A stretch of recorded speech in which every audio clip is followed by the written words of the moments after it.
welcome to another edition of Reptile Fight Club. It's me, your host, Justin Dewlander. Happy to be here and fighting about reptile topics. And with me is Mr. Bob Rock. Rob Stone, how you doing, man? I'm great. Yeah, we have a couple nights in a row. So we got one in the can last week, and then last night we did the holiday show with a whole host of folks, which was really fun. So yeah. All sorts of, we're deep in it. Yeah. So it's really good.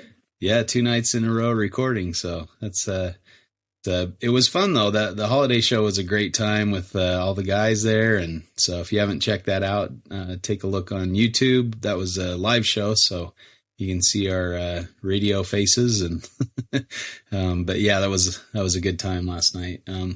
Poor Nipper, man, up at 2 a.m. Recording. He's a trooper, especially with his work schedule as of late. So yeah, but yeah, it's good to see everybody, and it was fun because within the last year, I'd seen everybody on the screen in person, so it was pretty cool. And man, that was I don't really know. cool. I'm getting old or something, but my memory was fading. Like we were talking about the other trips we were on. I'm like, oh yeah, we did that this year. Like, holy crap. We did a lot of good trips this year. So that was a good time. But yeah. Yep. I was looking through it today. Since we had talked about it, and yeah, I mean, a ton of cool stuff coming forward. And then a couple, you got in a couple by yourself and all, and we did the same. And I think it kind of worked out. We always wish the best for everyone, but it was kind of like, I think we both had mild success. So there was some some jealousy, some missed out, but not like, oh man, I can't believe X, Y, or Z. Yeah.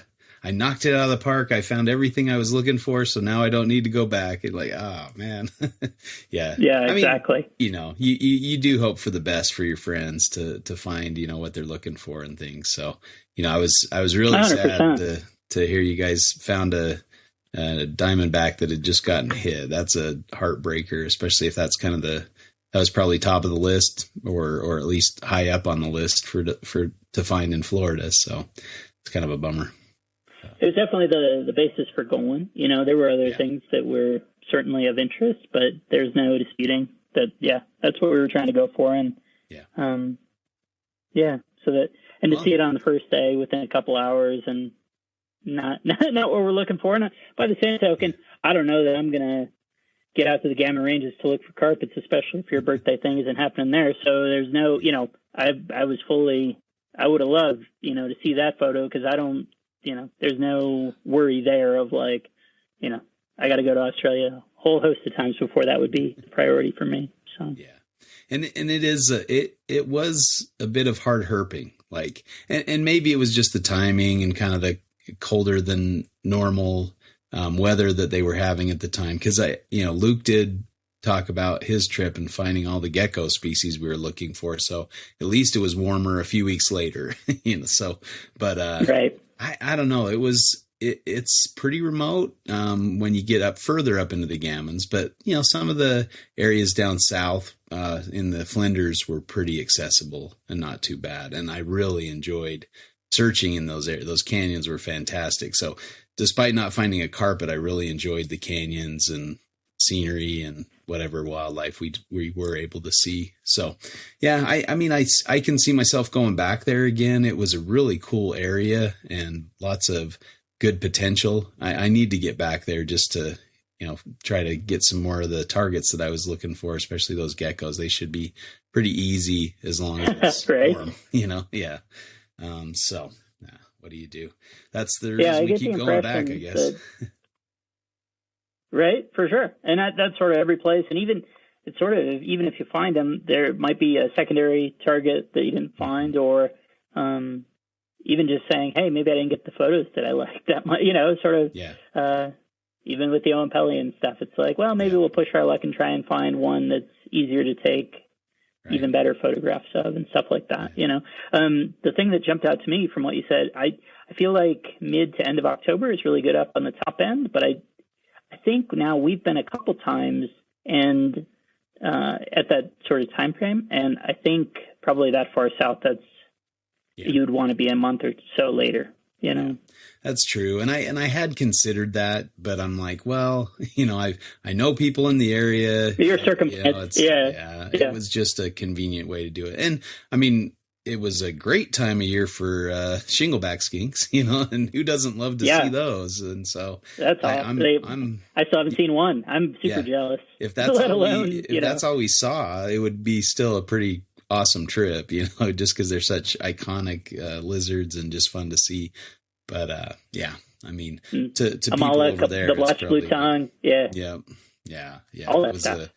And in the Sydney area, I mean, that was more of kind of like a guided tour. You know, the locals took me out and took me to their spots. And so that was really nice to be able to see them. But at the same time, it's, you know, it kind of takes away that satisfaction of kind of finding the areas on your own. And, you know, it's I don't know. I guess we're kind of similar in that attitude of it's fun to plan it out, figure it out, and find it on your own rather than be told where to go or, you know, be taken and shown. You know, I'd much rather find it. So I was happy that I spotted the first the blotched blue tongue before, you know, I spotted the first live one. We did see a DOR, but and then we saw two more after that were out in the road. So yeah, it was cool.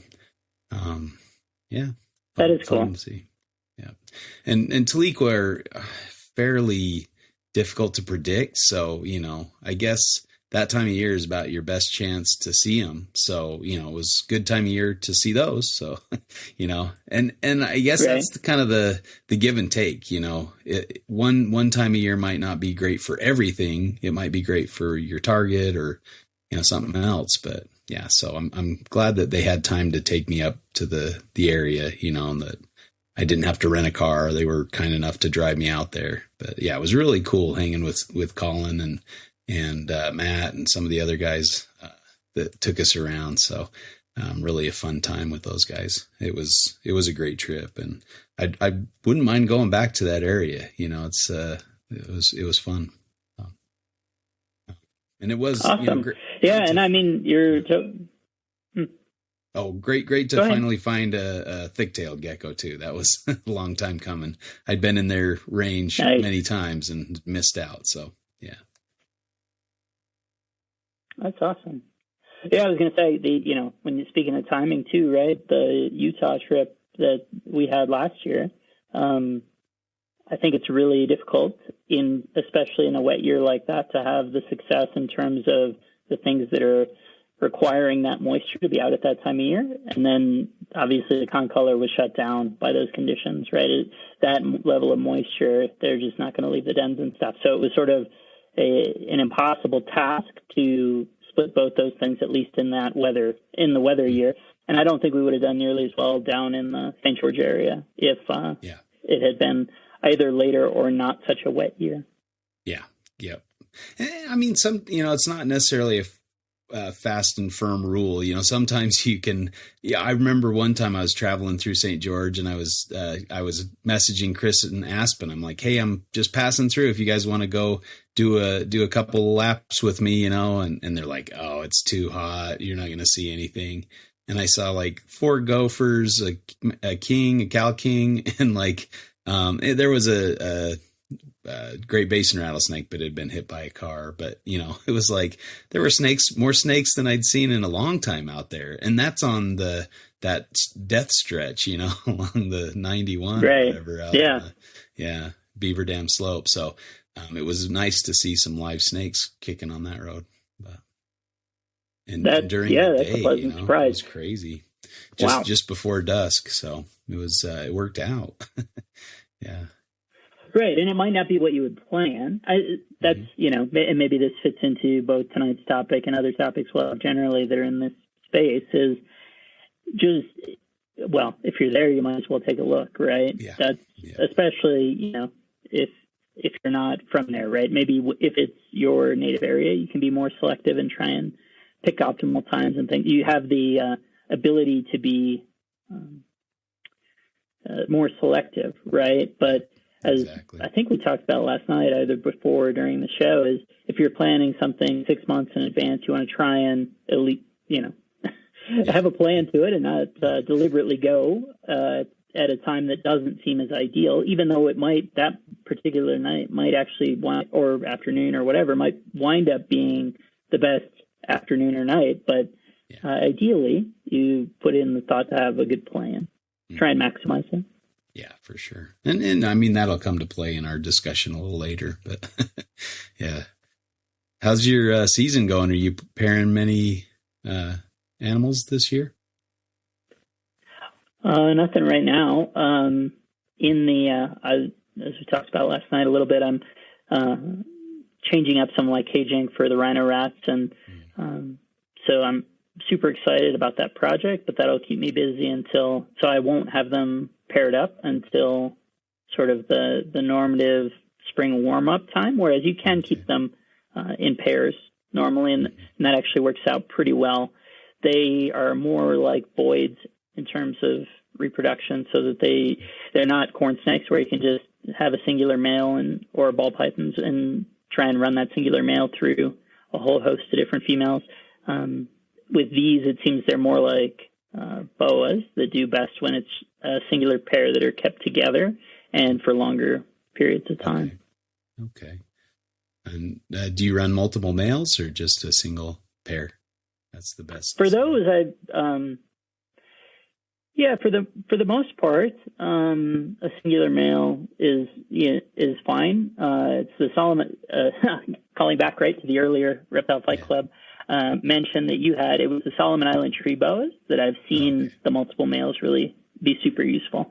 Gotcha. In rhino rats, the males are bigger than the females. So it's not that same dynamic as the tree boas that have these males that are probably 15% of the volume of especially the large females. Mm-hmm. Okay.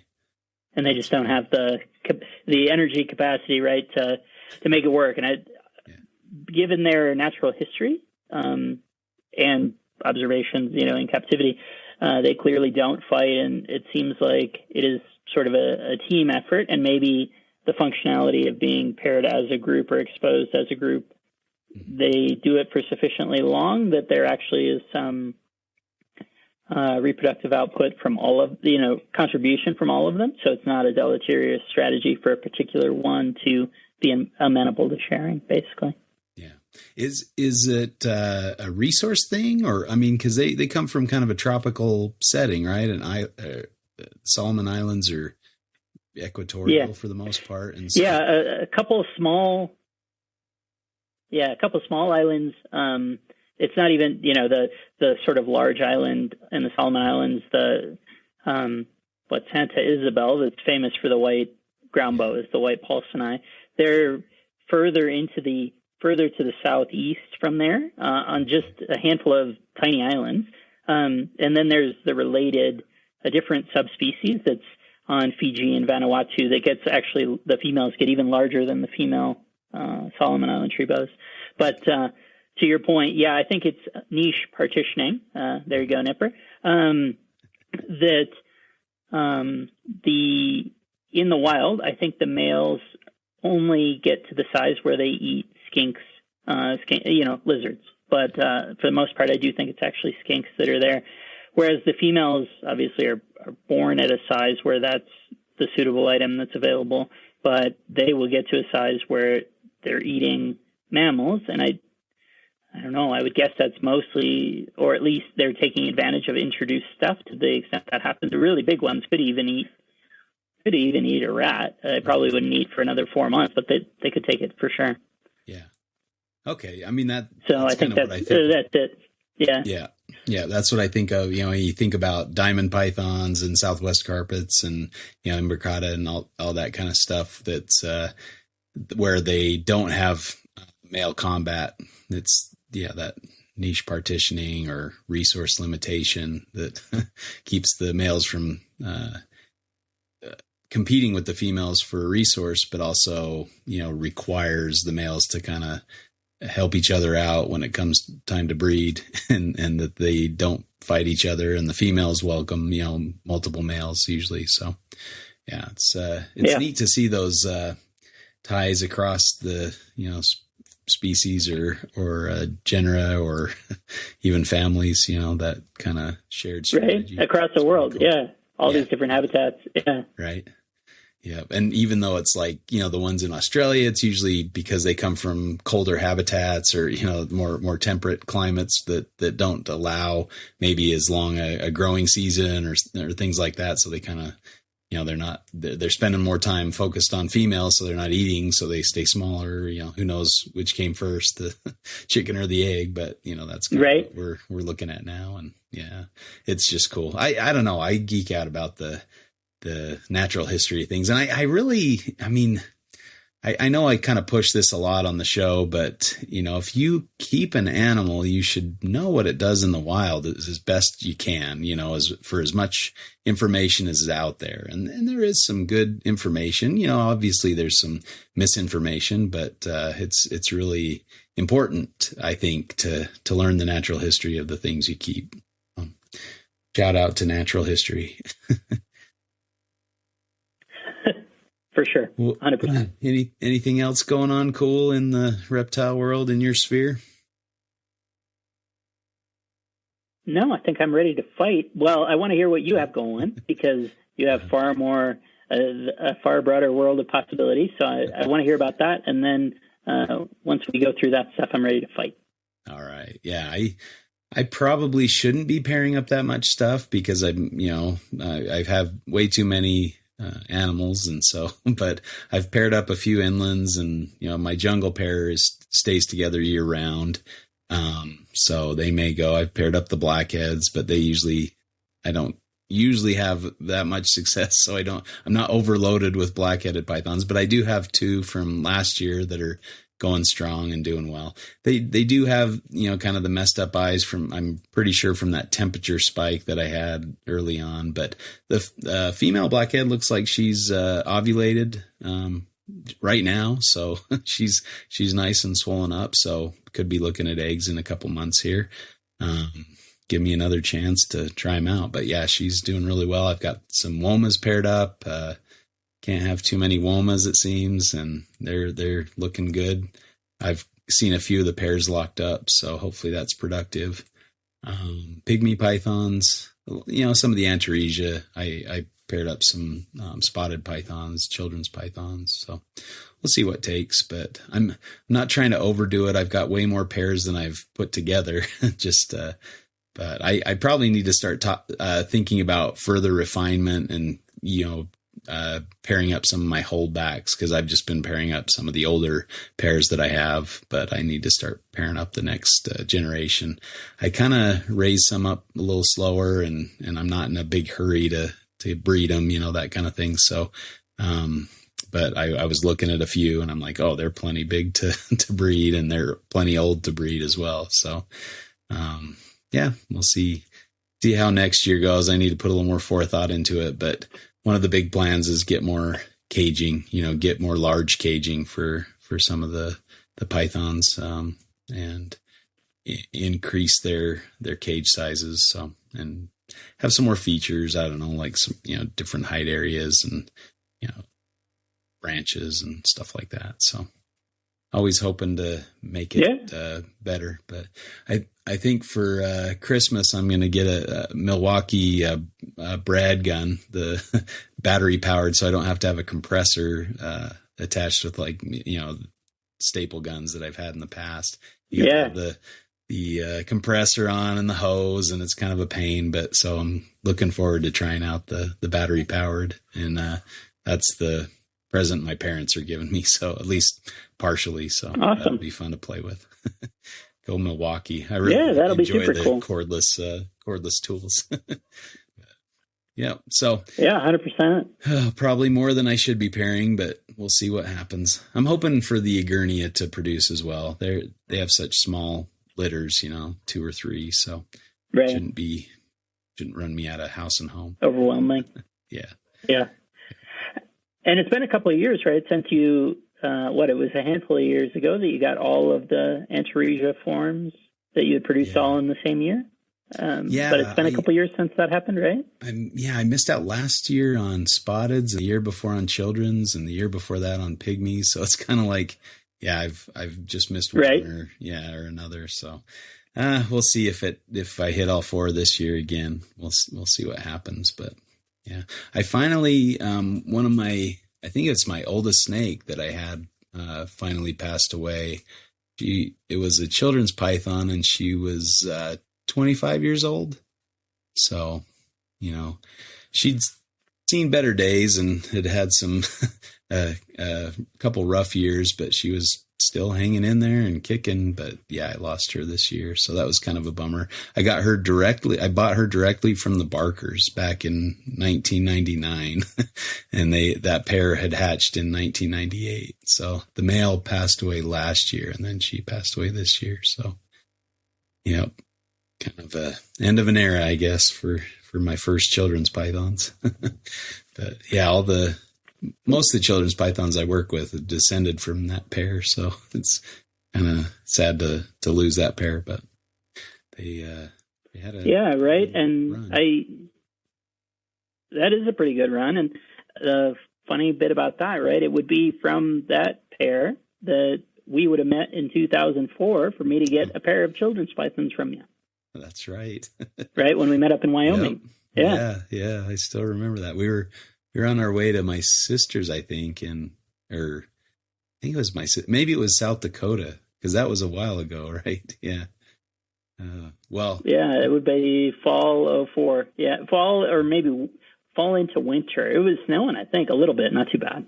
Okay, so it probably would have been my sister's Thanksgiving out in Kansas, because my wife and I tried to go to South Dakota, go up to Reptile Gardens and visit Terry back in the late 90s, and our car broke down in Wyoming, in Casper. So we had to have somebody come bring us back home, and then we had to go back up and get the car. When they told Heidi's parents that they had a tow bar that could work with their vehicle, and then when they got there, the guy at the rental place is like, "No, we don't have anything like that." Like, why did somebody tell us you did? And so we had to drive back and then drive up a truck and get our car that had crapped out and take it back. So it's kind of a very failed mission, but eventually we got up to Reptile Gardens and got to visit with Terry and see everything there. Pretty, very, very cool spot. If you haven't made it to Reptile Gardens in South Dakota, you need to give that a shot. But wholeheartedly agree. I've been there 3 times or so, and 100%. Yeah. Same for me. I've been there 3 times, and I'm itching to get back there. Heidi and I were just talking about that the other night too. Like, when should we go back and go to South Dakota? It's kind of fun to go in the winter when there's no visitors, and so Terry can kind of give you his undivided attention. But yeah, he's pretty good even when there are visitors, to kind of give us the tour and give us the show, get out all, the King Cobra and play with it. And we're sitting in chairs 100%. a couple feet away. Yeah, it's fantastic. All right. Well, we ready to put up our dukes? Yeah. How about you introduce it? Okay. So Rob and I have a little bit of different philosophy on herp trips and planning herp trips. And I tend to kind of maybe overdo it and drive, thousands of miles or kilometers and in search of reptiles in different areas. So I'll spend maybe a day or 2 in one area and then drive, 4 or 5 hours to the next spot and stay there for a night, and then go to the next spot and do a big loop, through all of Queensland or all of Western Australia, and spend maybe 2 or 3 weeks doing so. And then Rob tends to have more focused trips where they're set, in the area where you might find a target species, that he's been researching. And so he's in, more limited geographical range with a more focused goal, I guess you could say. Does that sum it up all right? So we're going to be... Yeah, I think that's fair. Yeah. Yeah, so that can be the basis of the fight. Yes. Yeah. Debating the grand adventure versus a focal point. There we go. Okay. So we'll go ahead and flip the coin. It's one of these things. What you want to call it there? Sure, heads. It is heads. So, I guess here's the drum roll. Do you want to take your approach and defend it, or do you want to try to defend my approach? I think for this one that I will take my own approach just for the sake of hearing from you the best points as to the alternative. I do think the nature of the show, right? It does make a ton of sense to have to illustrate the capacity to make the best argument for the opposite side. On this particular topic, I think I want to hear sort of the best points from your perspective for that, just so we can make sure that the advocacy can be at its best as opposed to challenging us as the advocates. Sounds good. Okay. Then I guess as the winner of the coin toss, you get to say if you want to go first or if you'd like me to lead us out. How about you lead us out? You always start these things so well. Yeah, sounds good. You just chucked me, huh?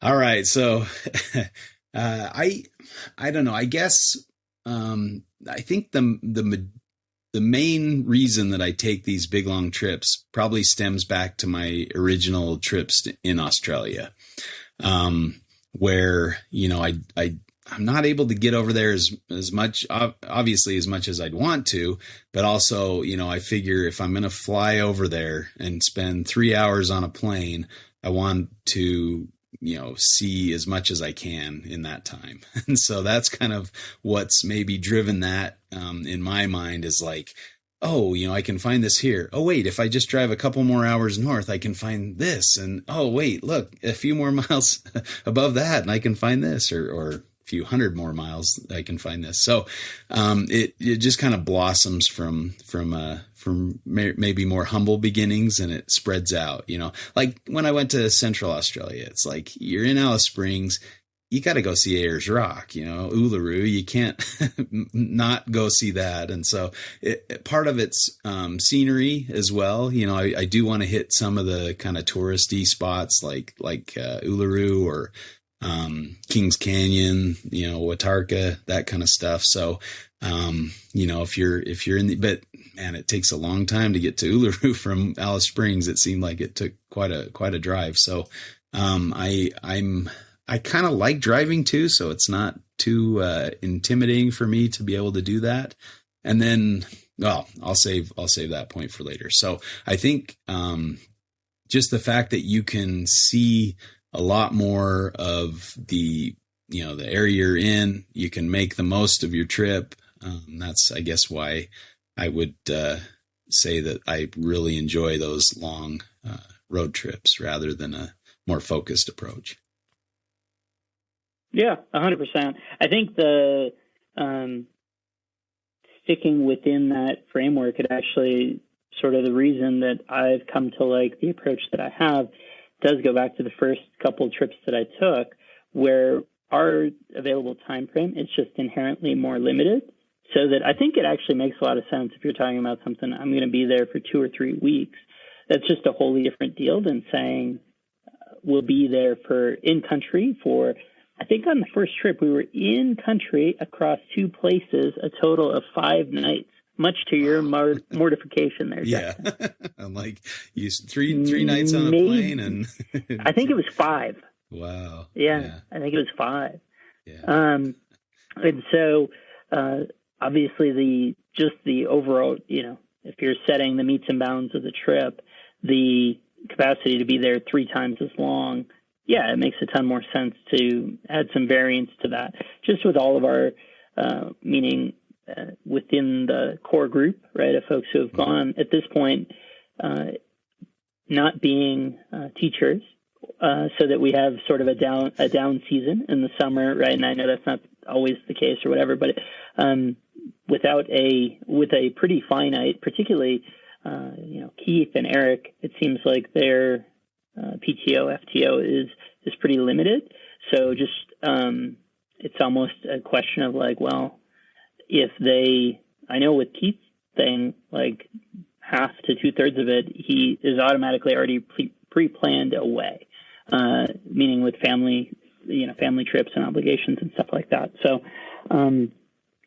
it's, partially just a quantity question and saying, okay, what's within the means of practicality, right? How long could I be away for, both from work and stuff at home and all that? So I think that's sort of the initial base response is saying, well, we've come from a spot of saying, now we've been trying to add a day or two from what we started with, as opposed to, having started with the grand adventure.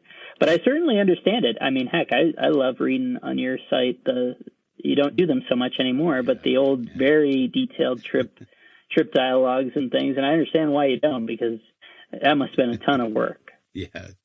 Took a lot of time. And I think I was riding high on that first trip, from all the great experiences we had and all the fun stuff we saw. So, but yeah, I think lately it's just become a pictorial. Here's what we saw, Right. I would like to get back to the more long form narrative. And I think, I think my second trip, I wrote an article for, the not Reptiles Australia, but Scales and Tails Australia. That magazine that the Kuligowskis were putting out. I think it got published in there, but I can't remember. But yeah, that was kind of the idea that's why I started just putting up pictures, because I did the long form for magazine articles, and I was kind of thinking, oh, maybe I could do that with all my trips, but that didn't pan out. And then Scales and Tails folded after the Kuligowskis sold it, and it was kind of a fiasco there for a bit. But yeah, I think, of course, that's, a big factor, if I didn't have the time and, the nice thing about working for a university is they do have a pretty nice PTO schedule, especially if you've been there as long as I have, where I've worked for the same university since 1999. So, I got much better accumulation of PTO. And then at the end of the year, if you don't use sick leave, and I haven't used any sick leave this past year, and so I can convert 32 hours over to PTO from my sick leave. So it just gives me an additional few days. My dad was complaining. He's like, how are you going on so many trips? I'm retired and I don't go on half as many trips as you've gone on. So I guess, it's worked out pretty well. I guess I'm happy with my choice. I don't make much, compared to like a doctor or a lawyer, but it works out for the PTO, I guess. Nice benefits package. Yeah, 100%. Yeah. I guess another point that I really, I wanted to hit on, was when, if you, and I mean, this may kind of be off topic a little bit, but if you have that flexibility to, if you're not locked down to a certain area, if you don't have, rental places, if you're just kind of sleeping in a tent or something, you have the flexibility to kind of go where the action is. You might say, okay, well, right here, it's too cold at night, so we're going to drive, further south, or, depending on where you are, I guess you might be going further north if you're in Australia to get to warmer locations. And, I kind of learned that from Jordan Parrott to some extent. He's like, if you have more flexibility, you can, maybe see more, because you can say, well, it's not hitting here, so let's go somewhere else. And, that kind of maybe helps in regards to, you got to plan something months in advance, but it's always, you can have a B plan if that doesn't work, and have, maybe another target or another area that you want to hit if plan A doesn't work. And so, you do need to kind of plan things months in advance, and that becomes difficult and kind of logistically difficult, especially if you're traveling with people who have flown in and don't have room to bring, a tent or a sleeping bag or that kind of thing, or don't even have that gear.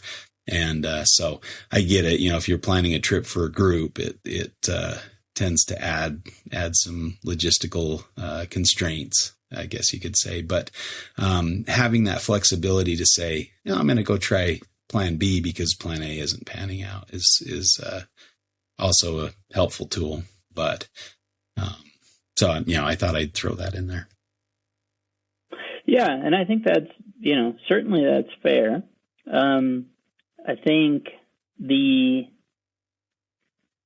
so there have been a couple times where we've essentially just where that has been the imperative. We just had it on the last trip to Australia, that last quote NPR trip or whatever, where I changed last night, which meant I had an empty spot that I had booked and whatever, and you just sort of, it was $20 a person or whatever, and we just ate it and said, well, we want to move south, further south sooner, and it is what it is, and that's obviously not the inherent.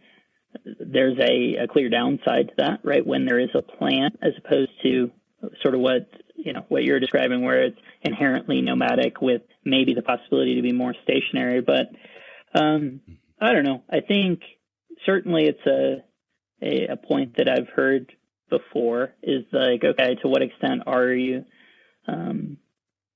we soft or whatever? You want to have a clear accessibility to a bathroom and a shower and whatever. And okay, fair enough.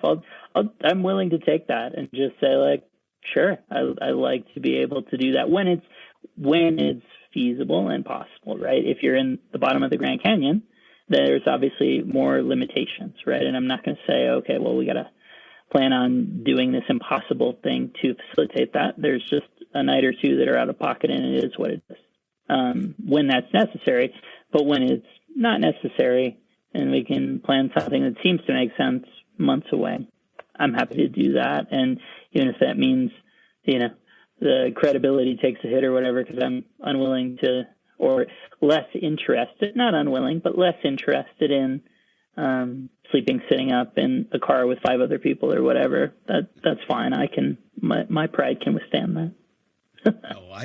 I don't think I could survive sleeping sitting up in a car. Like, I just don't sleep in cars. It's very difficult for me. So that would about kill me. So I'd have to have some kind of sleeping bag or tent to roll off, throw on the side of the road or something. But I'm with you there. I couldn't sleep in a car for sure. I think the other thing there is, if you've planned a few days in an area, and granted, what area is not going to have multiple targets, but, if you get to an area and you just knock it out of the park on the first day and you find, all of your targets, and then you're sitting there going, oh, we're booked for 2 or 3 more days in the same area.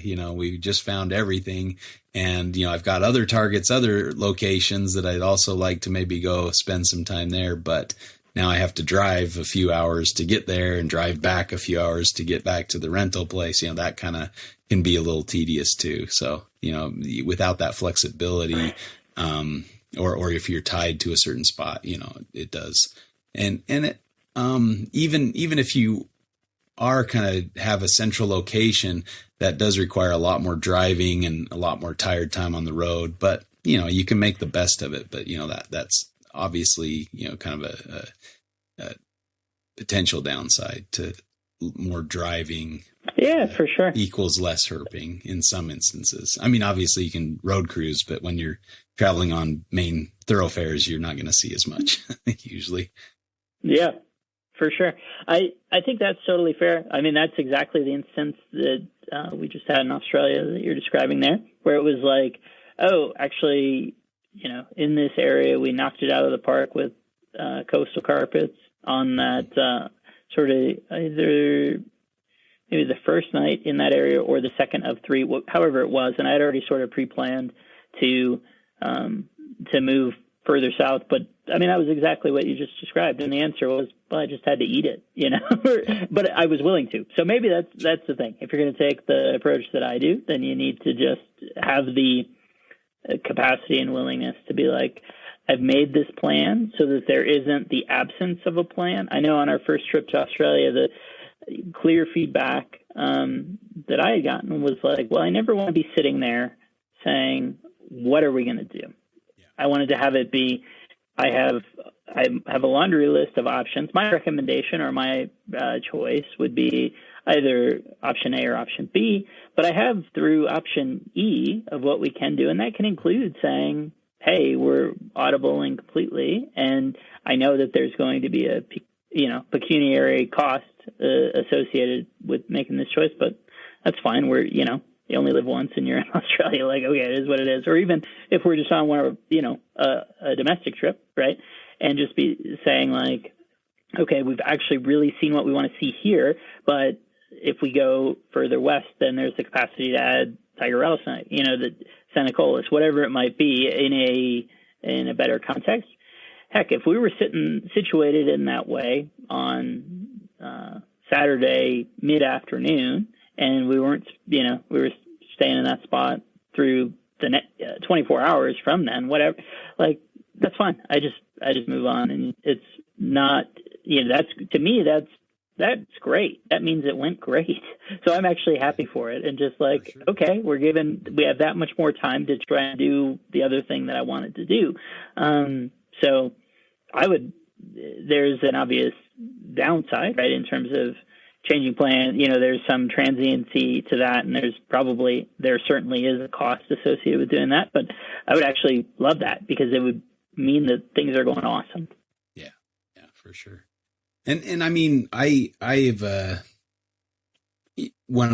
gone on plenty of trips with you, and I will say that you are definitely willing to listen to other opinions and to, rearrange plans according to feedback from other people in the group. You're really amenable to that. And I think that's really a good quality that, because I've heard of some people that just kind of say, nope, this is the plan. You're doing what I planned and shut up about it, and we're doing my trip kind of thing, so you're not that way at all. So right. That's really, really nice. But, to the point you made, I appreciate it. To the point you made about the central spot, again, lesson learned on, our kind of as the NPR group anyway, the first trip was really that, I was just thinking about this today, is really, I've only been kind of, from my perspective, really herping for the last 5 years. And it really started with our trip to the Cairns area in 2018. And yeah, it must have been 5 nights because we had 4 nights up in Almaden, which is a southern suburb of Cairns, as sort of the base camp. And we went all the way out to Chilligo, and we went up to the Daintree and, down south to the famous carpet beaches and all that stuff. So that was an example of what you said, and I definitely took that as a lesson learned of saying, like, what is the downside, exactly as you described, of a singular central place as opposed to planning in sort of some transition and transitory nature to the whole thing. And plus, I mean, that place was fine that we stayed, but it wasn't great. And it's like our experience would have been enriched, not hindered, with some momentum there, with some movement. That definitely would have served the trip well. Which is not to knock any of it or certainly our results. I was, very happy to see a couple scrub pythons, and we saw jungle carpets and all that. So it worked out well, but they're exactly to your description of, we have to either have to get moving now or just have to deal with the negative consequence of definitively staying at this point someplace that's 90 minutes the other way or 2 hours the other way. Like, it's totally well taken. And one other, example of kind of the benefits of having that flexibility is the Senecolus that we did find. We slept out, just on the side of the road, out in the desert in Arizona, and getting up in the morning and, driving down off of that canyon road or whatever, we saw the Senecolus, and we wouldn't have been in that spot, if we wouldn't have slept on the side of the road kind of thing. So that was, I guess, kind of if you spend more time in the habitat and less time driving, you might have a better chance of seeing some things. Now, we could have easily have missed it as well, but now we know that Senecolus are moving in the morning, and that's at that time of year, which kind of was surprising when we were telling people about it. They're like, oh, really? You saw one that time of year? When did you see it? Oh, in the morning? Oh, that's weird. Usually we see them this time or whatever, so it was kind of, and I think too, I guess this pertains maybe more to, herping in your backyard, But that idea that, oh, I know nothing's moving right now, I'm not going to go out, or I've seen everything, or, that kind of thing.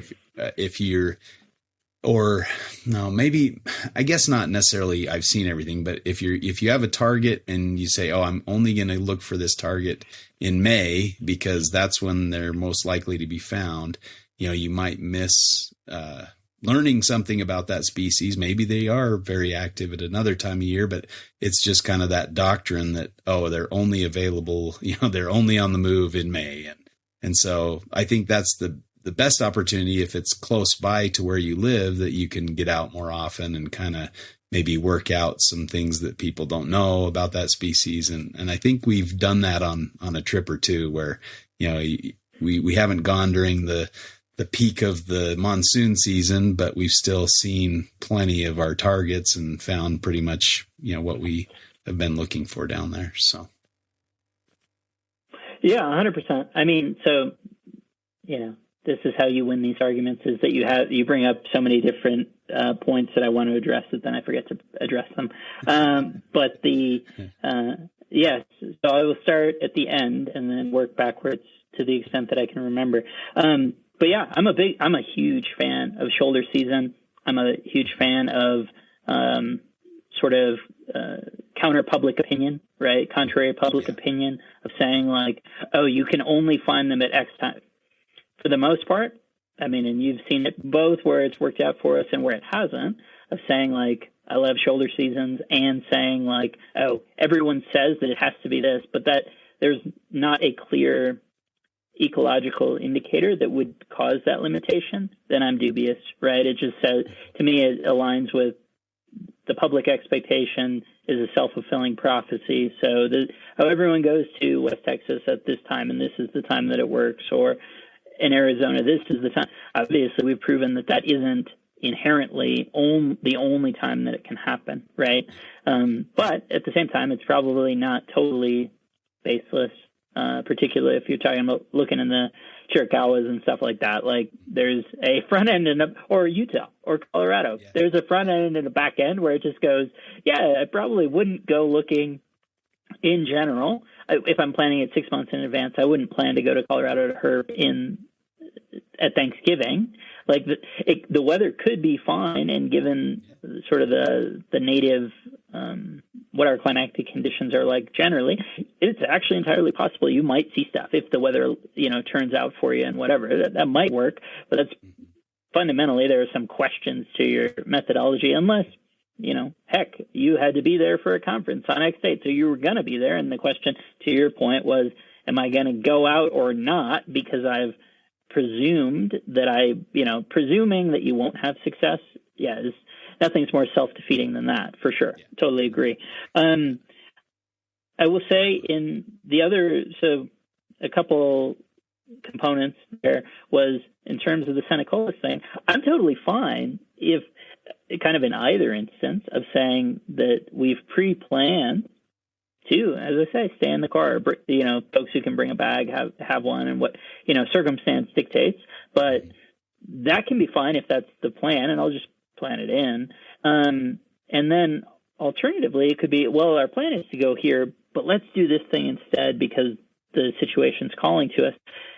The Senecolis thing is particularly funny to me because our local guide, one of our local guides anyway, in that immediate area, a certain Dustin Gran, prior to both of our non-last year Arizona ventures, I asked him about going to that spot, and he dissuaded me from putting it into the plan. Okay. So that was particularly galling, and I understood why, because he's... Oh, yeah. I think the answer is that he's struck out in that, it's, quote, both the spot and a place that he's spent a ton of time, and it hasn't turned out. And then maybe the tide has turned a little bit on that. In general, certainly it did, on the day with you guys, no doubt about that. But, well, on the day and even when we went out there and all that, 100%. Mm-hmm. Yeah. And a lyre snake that tried to, give me the prank of a lifetime or whatever, as I'm photographing a tiger snake and, tiger rattlesnake, and it I must have seen the lights or the flash or whatever, and it said, "Oh, I'll totally prank this dude by crawling up his back as he's taking this picture 1.5 feet in front of a rattlesnake." And distracting the car. But anyway, the point would be distracted the driver, and because there's a person with a picture.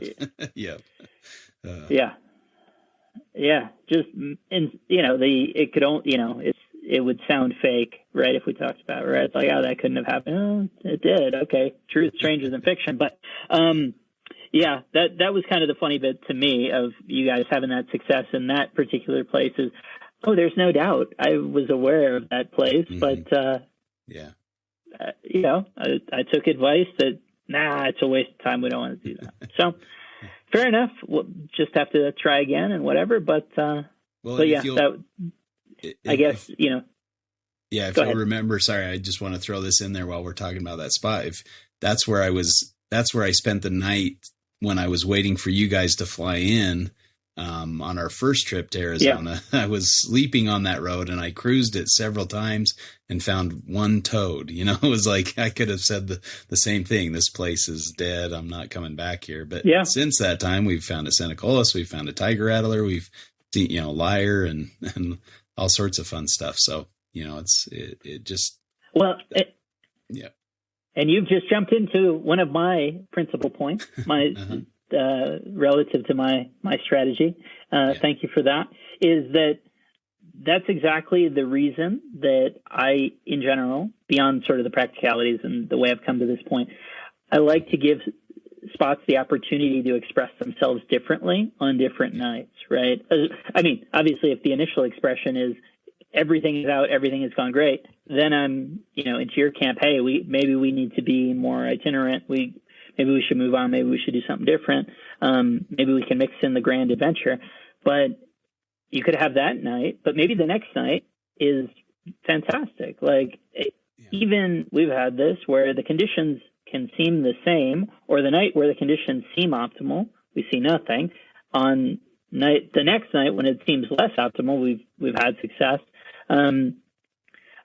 I guess I just feel like those things are so nebulous and uncertain and sort of certainly beyond my ability to plan 6 months in advance, right? On our most recent Florida trip, the answer was like the cold came early. And if we'd been there a week earlier, which is all of that was supposed to be like, it was supposed to be 3 weeks to a month before things got cool. But there was that hurricane that came through, and it seems like it basically shut down Central Florida like 3 weeks early. So if we'd gone the week before, awesome. Unfortunately, I didn't know about that hurricane that was going to shut down the season 3 weeks early, 6 months in advance, right?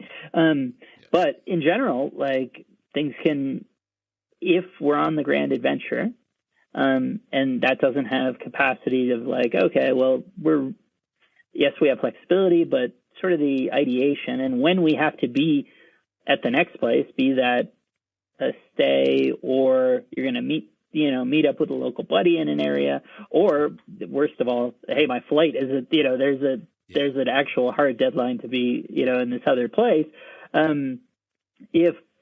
If you're on the grand adventure, you have to keep moving. And the answer could be that like, okay, that species is just off the list, right? We thought that was the first Arizona trip, right? With the Willardi is that, we went to the same spot, 3 days in a row. When we were in Utah for the Gilas, we went to that spot 4 or 5 times, and it was the last one that paid out. And it was the same deal with the Willardi, where it's like, we know this is the spot. Do we, or is a very viable spot? Do we go someplace else? Saying to mix it up because that can be super dispiriting and frustrating and all that, right? Do we go someplace else, or do we, there we had the capacity.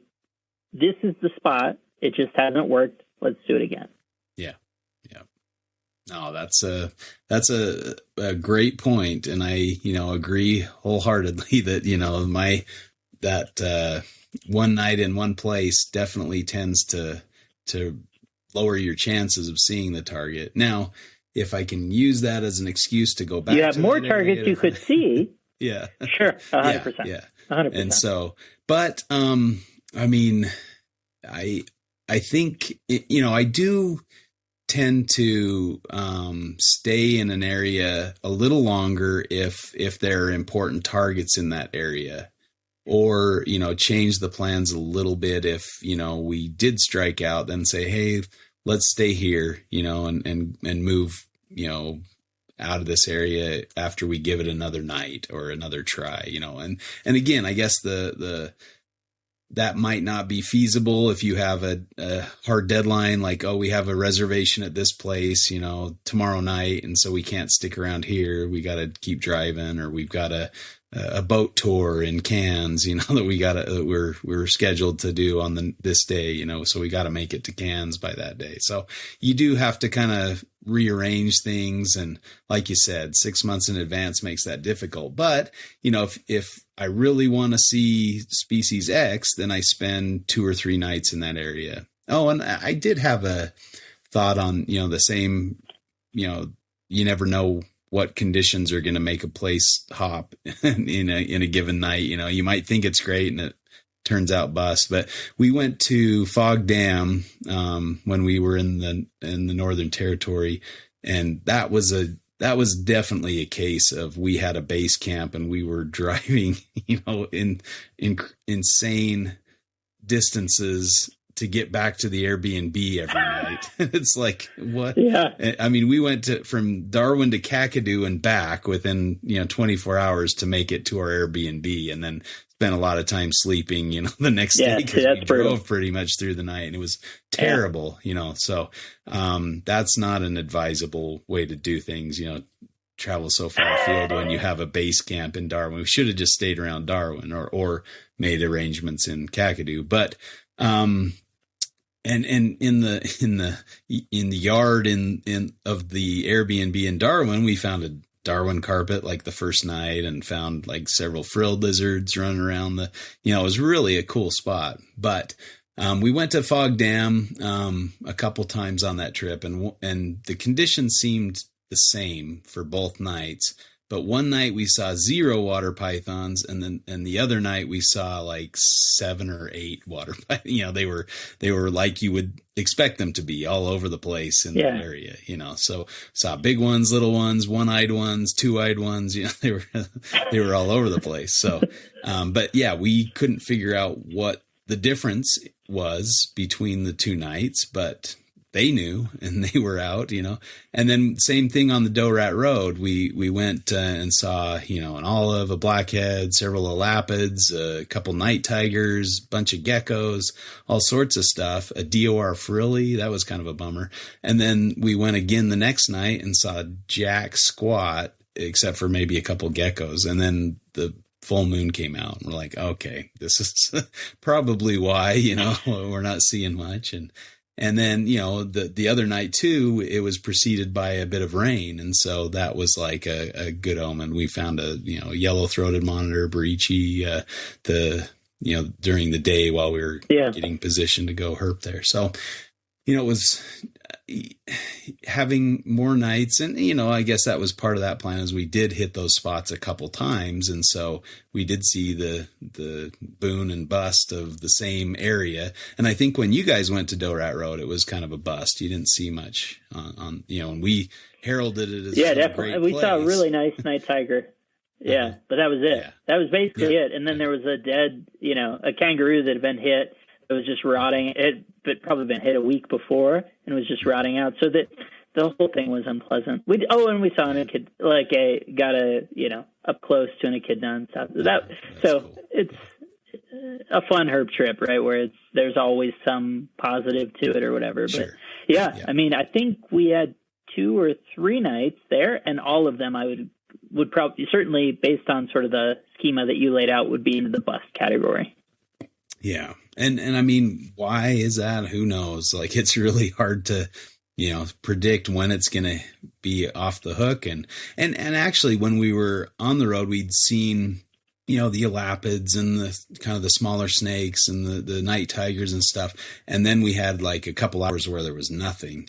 And so one notable member of the party was like, let's go back to the Airbnb. It's dead. And we're like, no, we drove a long way to get here. We're going to herp this place all night, basically. And, maybe a hour later, that's when the pythons started coming out, so you do have some of those nights where, you're going to spend all night herping and driving the roads, and you're going to see nothing. And you're going to have other nights where you hit, everything. But even on those great nights, there's still periods of, slowness, and you got to kind of stick to it or whatever. And it's hard to know when to call. Yeah, 100%. Right? Like, yeah. Yeah. We have that challenge every night, basically, right? Yeah. So. Do we go or not? Or yeah. Yeah. And so that area that you're talking, like, if we're talking about sort of Dorat Road area, it reminds me of a point that I was thinking as I don't honestly know whether this goes to your point or to mine, but we've hit on it a little bit beforehand. But my thought was that there are some places where there's not even, it seems like there's enough access or things to do or places to go to justify staying in that place for, say, 2 nights or, a night and a half and 2 days or whatever, however the math works out. And to me, on our trips, the 2 times this has come up were West Texas is sort of this way, just because there's so little publicly accessible land, and at least in theory, you can't road cruise, that you have to drive these huge expanses. It's sort of this massive area, even without that much access, right? It's the antithesis of Utah, right, where there's so much accessibility. And even Florida, I was shocked and pleasantly surprised by Florida in terms of all the publicly accessible opportunity within habitat. The other spot was, around Captain Creek and all that on the last Australia trip that we had taken. It was sort of the same thing where it was like, okay, it's a surprisingly, and maybe it's something to do with, this is a big picture question of like, okay, certain ecological niches are larger or smaller. And just that particular one that has coastal carpets, which are very cool, but, that sort of becomes the big ticket item in that area. It's a shockingly large area, at least for Australia, with the same animals. It's relatively diverse around that area for a broader or a further way than you would think, or sort of what we're used to. And certainly when you're into areas that have some elevation, maybe it's because there isn't much elevation change around there. And so that gives it a much wider scope where all the things are more or less the same. So you actually have to go further to start seeing different things. Whereas both Utah, Colorado, a lot of the trips that we've taken, there's so much elevation change that we see more speciation within a narrower diameter circle, right, in terms of mile radius. Yeah, that's a good point. So I don't really know how that fits in, but it's maybe that speaks to whether timing within an area, right, is saying like if it's all the same stuff and the habitat is the same, maybe you should inherently plan for less time in that area because you're going to spend longer in it just by the nature of having to get through it, as opposed to saying this is an area where if I drive 10, let alone 50 miles down the road, all the species are different. The habitat's completely different. There's so much more opportunity. That's probably a better base camp opportunity. Whereas if it's all the same critters and habitat for 200 miles, we probably that speaks to your strategy. Yeah. Or I guess the alternative to that is you broaden your target list. You include maybe a weird leaf-tailed gecko that's only found on a mountain range close to that area, or a bird, or sorry to say the B word, but maybe a bird or some kind I heard it. Yeah, some other kind of mammal, or maybe even like a hike or a geological feature or something. So even if you're finding the same things over and over, you might find something unique and pretty close by or in that area, especially if you're sticking to the same area for 2 or 3 nights. you'll want to have kind of those backup plans in case you do find everything and you don't have the option of driving far away. So, broaden your horizons. I guess that was kind of the take home when we were on the Dorat Road, because I kept stopping for geckos and the guys were kind of whining about it. Like, what are you stopping for another gecko? I'm like, are you kidding me? You just want to drive? You don't want to stop and look at this stuff? Like, come on. And maybe that made us miss a children's python crossing the road or something. But, I think you got to kind of look at the bird in the hand rather than the two in the bush. But Yep. No, I totally agree on that. And I think that's, it is super important just in general, field herping generally, to embrace and maximize the opportunity with all the different things that you can, because what if, I know you had mentioned this, right? When one of those, talk about a rare bird, the Student of the Serpent episode that we done on Womble pythons, where Eric and I chatted with you about your experience with that and the pull to move forward, because, hey, I just found, like, early in the night, right? I found this awesome thing that must be a positive harbinger, right? And instead, that wound up being the only thing, and you look retroactive, only with the benefit of hindsight, can you say, well, I should have just spent 3 hours with that thing. Yeah, right. It's always that question of, should I move on and try to find more, or should I be happy with what I have? Yeah, that's a tricky call to make. 100%. One thing, another point that I think is an advantage of the localized trips, are not trying to cover too much ground. And again, this needs to be the right environment for this to happen. So this makes sense in Utah, makes sense in Florida.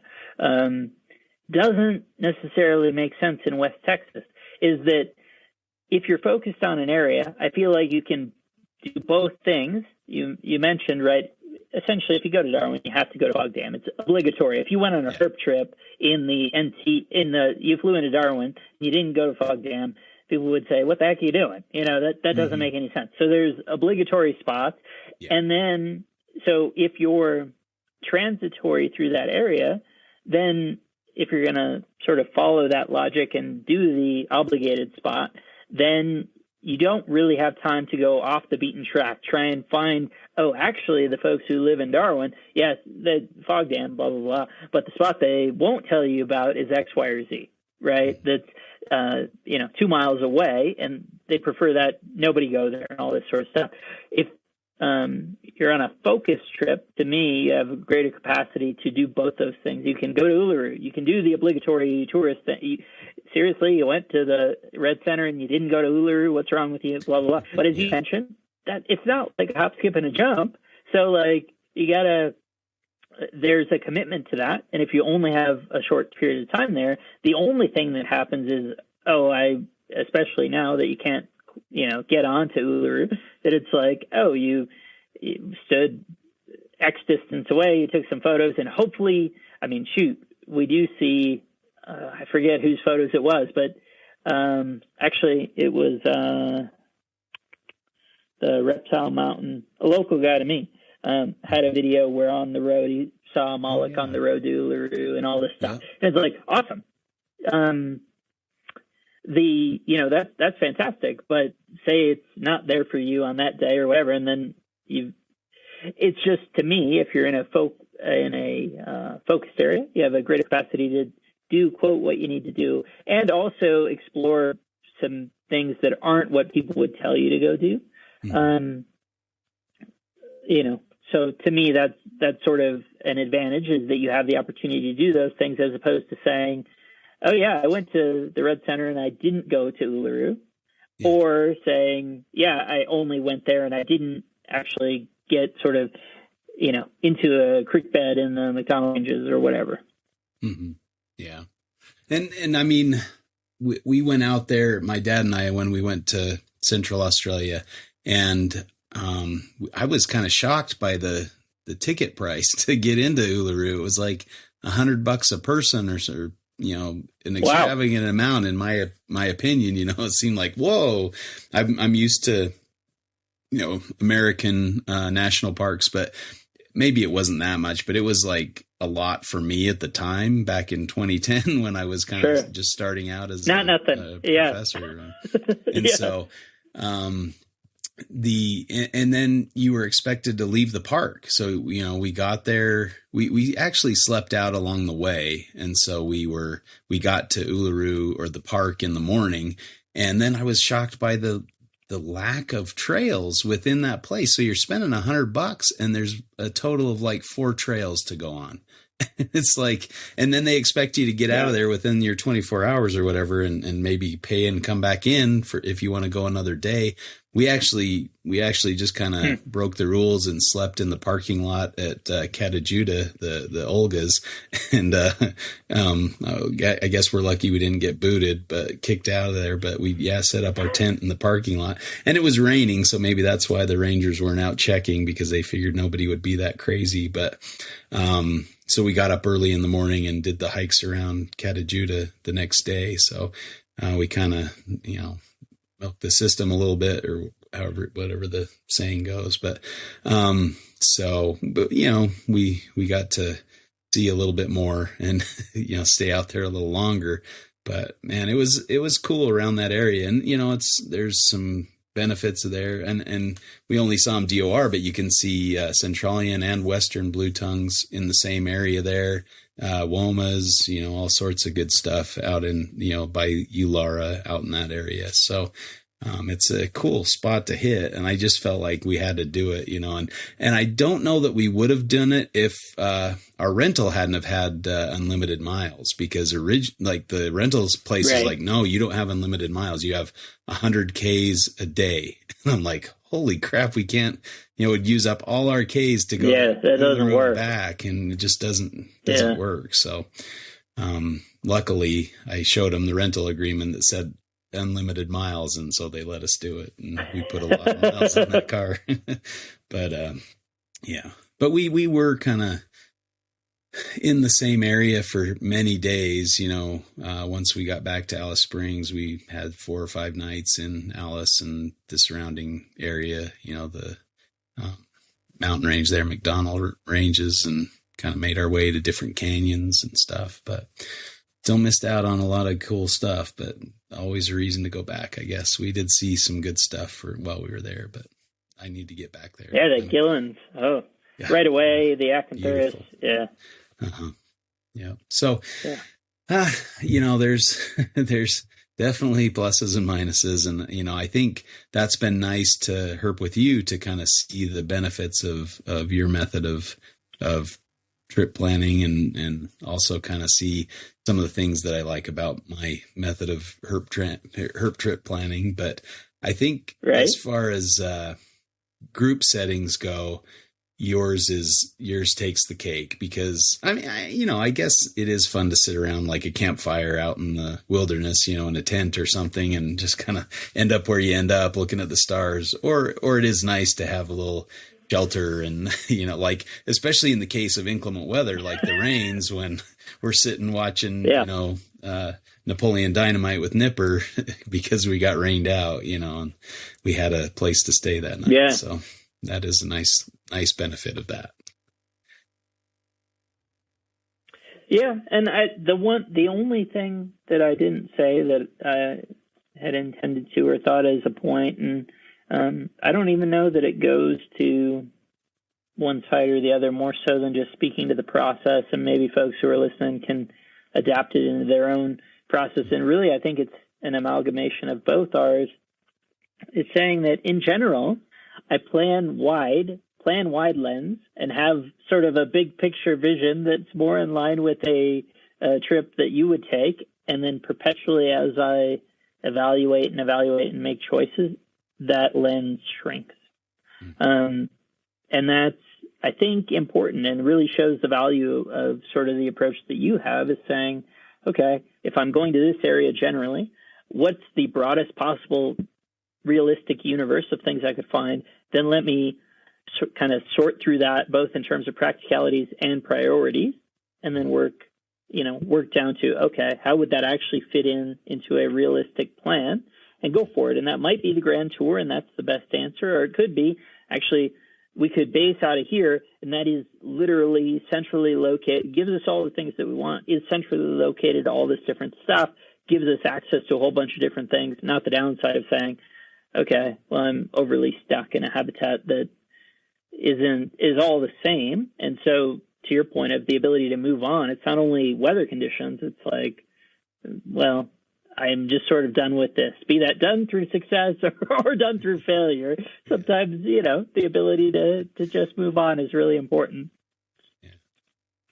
Well, I think that's a nice summation of the discussion for sure. There's definitely pros and cons to every side. And, I might get stuck out in a snowstorm or something and have to drive a long way to avoid that or, that kind of thing. So, but, it is good to think about and kind of pick your strategy and I think, our discussion has brought up a lot of good salient points. And, when you get out there and go on a trip or plan a trip, you can kind of see what you like to do.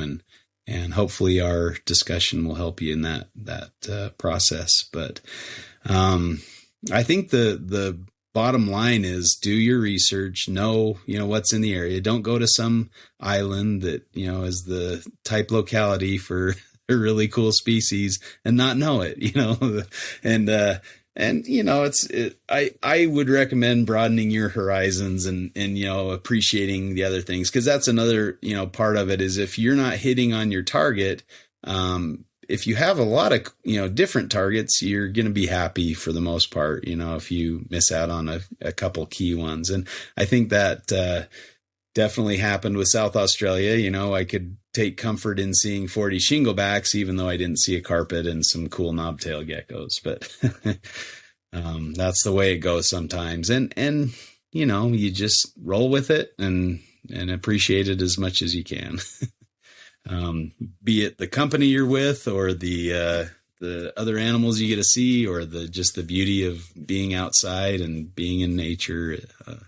It all works out to your benefit, I think. So just get out and herp, get out and experience the natural world. I think that would be the bottom line and something we can definitely both agree on wholeheartedly. It's better to be out and missing on your big targets than not being out at all.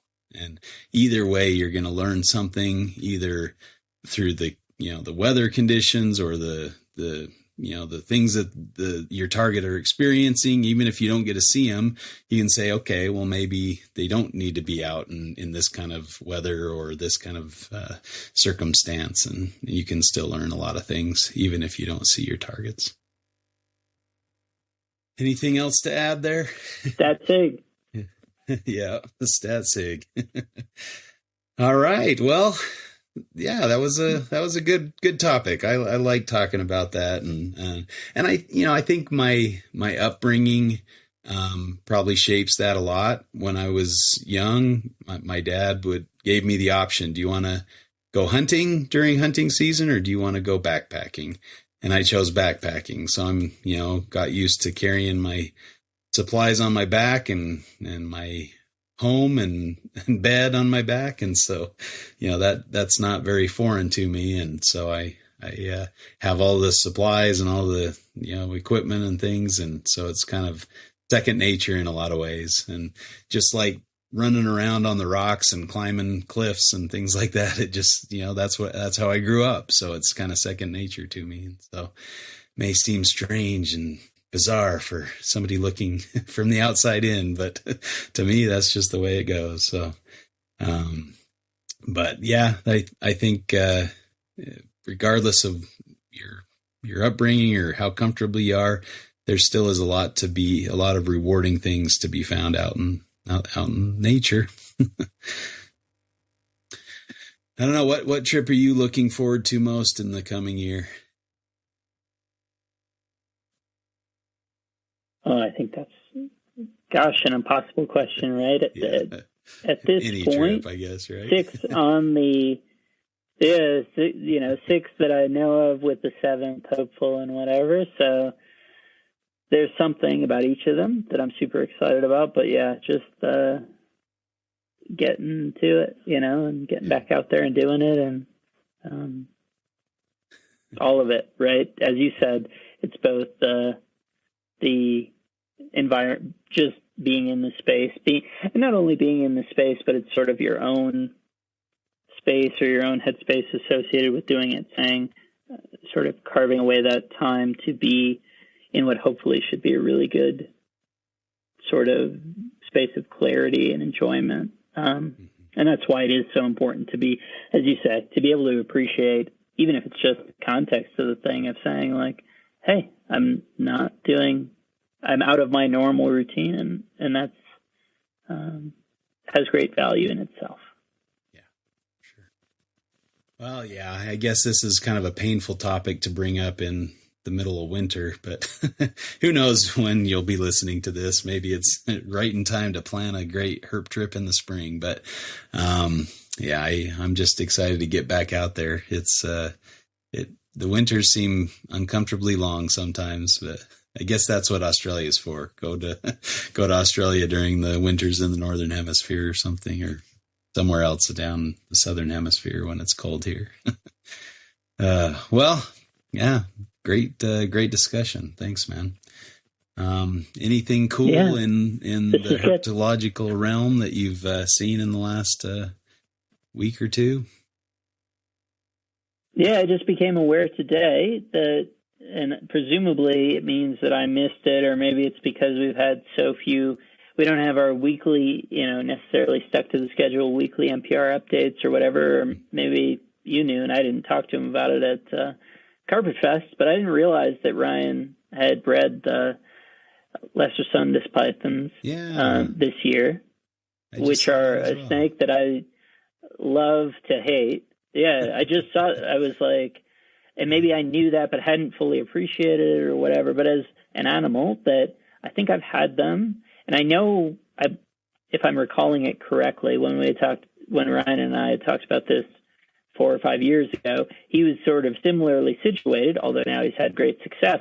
That's something I've had them 4 or 5 different times because they're so beautiful. They feel so soft. They're trying to run through it to make sure I'm not misstating it. They're my favorite Indonesian python for sure. They're similar to reticulated pythons in some ways, but they're very much their own thing. They're actually sort of like an Indonesian Jamaican boa in some ways. And I know that Ryan is very jealous of the sort of the images that's in the book Advances in Herpetoculture, where Dave and Tracy, when they first bred him, I know he's jealous of it because he took the same picture of one popping out of the egg, just gorgeous. So somehow I had missed that, because that's a huge deal. Those animals are very touchy. They don't, on the last time that I've had them before I sent them to Owen, they just didn't acclimate it. They did fine in 28 quart tubs, and they were at a size where you'd say, wow, that's what you keep it in.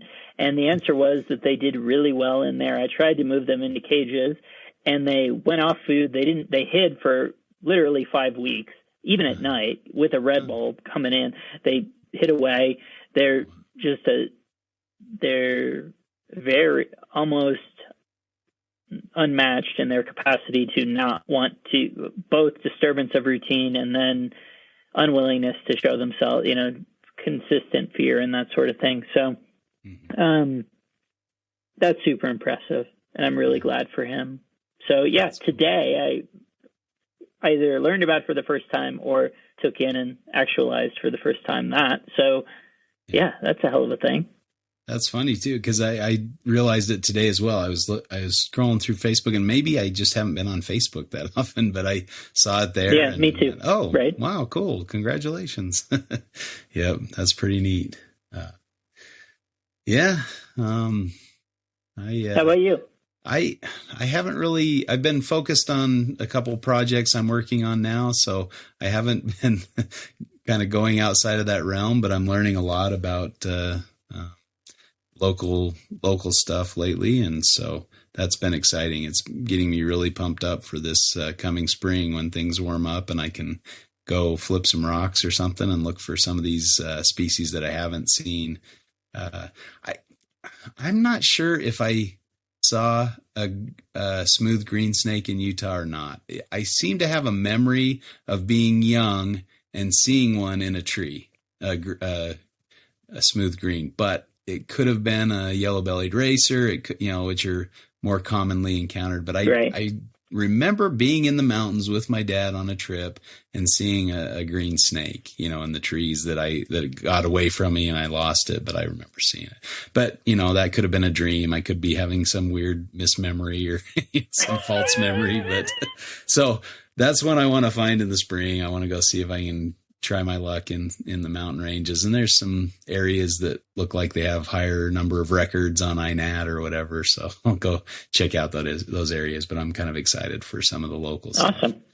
And I was going to mention this in our discussion, but I think, when I was starting out and I had less PTO, I was focusing more on saving up my time so I could go to Australia for 3 weeks, and I was neglecting my backyard. I wasn't herping as much in Utah and especially where I live. And so these last few years of kind of more US based herping trips and things like that, it's made me appreciate the stuff that we have in the state, and also kind of a little embarrassment on my own part of not having found, especially after meeting Nipper and, hearing he's a couple species away. How have you not found everything? Yeah, exactly. How do you not know, or how have you not found everything in your state yet when he's found everything pretty much in Europe? So yeah, he's inspired me to get out and find all my local things. And I mean, that makes it hurt all the more when you guys find a pair of pyros when I haven't made it on the trip yet. So yeah, I need to rectify. Well, we only found them because of that circumstance. Yeah. Yeah. It's kind of one of those that's for sure quirks. Yeah. But, yeah. But I did appreciate the message that I got, or the call that I got from you guys saying, "Hey, guess what? I'm glad we had service there. That was pretty good." Because you did call it. You called it. So I can't complain, because I made the choice to come a day late. So that's my own fault.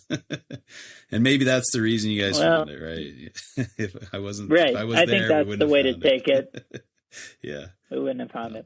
But we would have been there. Guess, and it's not that you being there or whatever. We would have been there 10 minutes earlier, 10 minutes later, because, right. Whatever. Meeting up some weird, yeah. And I think, and that's okay. I mean, I guess I'm glad that it wasn't like I had to fly into Australia a day late and I missed seeing the Owen Pelly python by a day. That would be a little harder to rectify. Yeah. But these are in my backyard. I can drive 3 hours and go find one. So it's not the worst thing in the world. So yeah, someday I'll get there. 100%. Well, to your point, I will give your approach, or at least a variant of your approach. One final point here would be the night we saw the Owen Pelly python, the black-headed python, the one of two northern brown snakes, all that stuff. That happened in the vein of a trip more of your making, in that we were not intended to be there. Eric had left his phone. A German had returned it to the crocodile-shaped hotel.